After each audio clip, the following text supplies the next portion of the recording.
WhatsApp guys, welcome back to my channel. एक बहुत ही बड़ी अपडेट सामने आ रही है कि कल सीवीटी की आंसर की आ गई, लेकिन जो नोटिस था उसमें नीचे एक बहुत बड़ी अनाउंसमेंट कर दी है नेशनल टेस्टिंग एजेंसी यानी हमारी एनटीए ने कि जी हां, जिस बात का सबको डर था या कुछ बच्चों को उम्मीद थी, मिक्स इस पे ओपिनियंस थे कि री सीवीटी की जो बात थी अब वो होना लगभग तय है। लेकिन किसका होगा ये बात पहले सुन लो, घबराना मत कि भैया हमें नहीं देना दोबारा एग्जाम, मत देना भाई, मैं भी सजेस्ट नहीं करूंगा।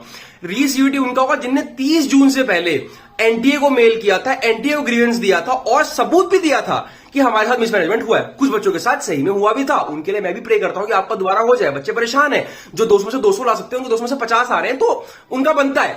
तो उन सब बच्चों के लिए दोबारा एग्जाम कराने के लिए एनटीए ने प्रॉमिस किया कि अगर सबूत सही निकला, मतलब आपने जो प्रूफ दिया है कि हमारे सेंटर पे बवाल हुआ, वो चेक करेंगे। अगर सही बात निकली तो आपका एग्जाम दोबारा लिया जाएगा। सबका नहीं होगा, 15 लाख बच्चों का एग्जाम दोबारा नहीं हो सकता। वही 1000-2000 बच्चे जिनका एग्जाम में दिक्कत आया, 2-4 सेंटर में दिक्कत आई, दिल्ली के कुछ सेंटर्स में दिक्कत आई, बहुत जगह आई, उन्हीं सबका दोबारा होगा। तो निश्चिंत होकर बैठे, अगर आपके सेंटर पे कोई बवाल नहीं हुआ था, आपके सेंटर पे बवाल हुआ था, तो शायद आपको दोबारा देना पड़ सकता है, क्योंकि अगर ये साबित हो गया तो फिर तो दोबारा ले ही लेंगे।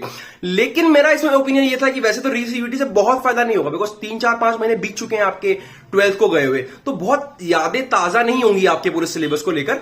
तो और एक बात और है ना कि अब रीसीवीटी का जो रिजल्ट आएगा वही फाइनल रिजल्ट होगा आपका। आप पुराना वाला वापस नहीं मांग पाओगे कि इससे अच्छे तो पहले ही आए थे सर, ऐसा नहीं। तो जो इसमें आएगा वही आपका होगा।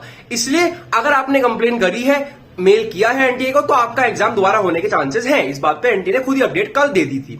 लेकिन जो बच्चे बाकी परेशान हो रहे हैं, भैया हमको नहीं देना, सबका होगा, सबका नहीं होगा। जिनने कंप्लेन करी है, जिनके सेंटर पे एक्चुअली में चोरी हुई है, बेईमानी हुई है, मिसमैनेजमेंट हुआ है, चोरी बेईमानी से मेरा मतलब ये नहीं कि कोई तुम्हारा सामान लेके भाग गया, ये चोरी कि मैनेजमेंट के साथ चोरी हुई है, तो उनका दोबारा हो सकता है। इससे फर्क क्या पड़ेगा? अभी तो आंसर की आ गई, अब फाइनल रिजल्ट आपका अकेले का तो आएगा नहीं, है ना। फाइनल रिजल्ट तो उन बच्चों का भी देना है ना जिन बच्चों के साथ गलत हुआ है। तो सीयूईटी जो है वो काउंसलिंग प्रोसेस को शुरू ही नहीं होने देगा दिल्ली यूनिवर्सिटी की। वो अभी क्या करेगा, इस रिजल्ट को डिले कर देगा, जो कि अब लाजमी है।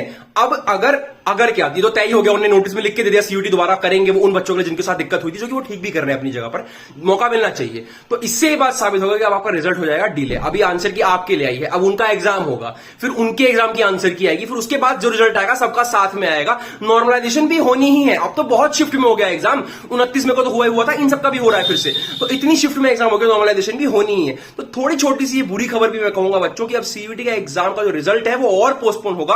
आज 8 तारीख आ गई है, कोई चांस नहीं है 20 तारीख से पहले आपको रिजल्ट दे दे। बिकॉज अगर जो इन्हें नोटिस में बोला है कि रीसीवीटी कराएंगे, तो वो कराते कराते 20 तारीख हो जाएगी इनको, मतलब मान ही लो। उसके बाद 25 से 30 में आपका रिजल्ट आएगा, लाजमी है ये बात। अगर रीसीवीटी नहीं होता है तो आपका रिजल्ट आपको 17-18 तारीख तक, 20 तारीख तक मिल जाएगा, क्योंकि आज 9 तारीख तक आप चैलेंज कर दोगे, 11 तारीख तक आपकी फाइनल आंसर की आ जाएगी, 11, 12, 13 तक मान लो आ जाती है। फिर 4-5 दिन का गैप करके 16, 17, 18 तक आपको रिजल्ट दे देंगे। लेकिन अगर ऐसा नहीं हुआ, जो कि हम सबका डर भी है, बहुत लोगों की उम्मीद भी है, तो होना भी चाहिए। जिनको जरूरत है उनका लीजिए, जिनका रीसीवीटी होने वाला है उन सबका रिजल्ट का हमें भी वेट करना पड़ेगा, तो हमारा भी रिजल्ट डिले होगा। तो यही लेटेस्ट अपडेट है कि आपका रिजल्ट 15 जुलाई से खिंच के 25 जुलाई का पार हो जाएगा, पता नहीं चलेगा। तो आप घबराइएगा मत, फिर रिजल्ट नहीं आया। इसके बाद मेरी अगली अपडेट तभी आएगी जब कोई फाइनल डेट कंफर्म होगा कि रीसीवीटी किस दिन होने वाला है और किस का होने वाला है। तो उसके लिए चैनल को सब्सक्राइब कीजिए, बेल आइकन दबाइए, एक बहुत ही बड़ी खबर आने को है, उसके लिए इंतजार कीजिएगा। कोई घबराना नहीं है, सिर्फ मुझसे डाउट पूछिएगा। बहुत से बच्चे जो मेरे पर्सनल काउंसलिंग के बैच में उन्होंने बहुत डाउट पूछे, घबराए हुए थे, तो मैंने उनको आश्वासन दिया है, आपको भी दूंगा। अगर आपको कोई दिक्कत नहीं थी तो आपको कोई दिक्कत दी भी नहीं जाएगी। दिक्कत उन्हीं को दी जाएगी जिन्हें एक्चुअली में मेल करके बोला कि हमें दिक्कत हुई थी।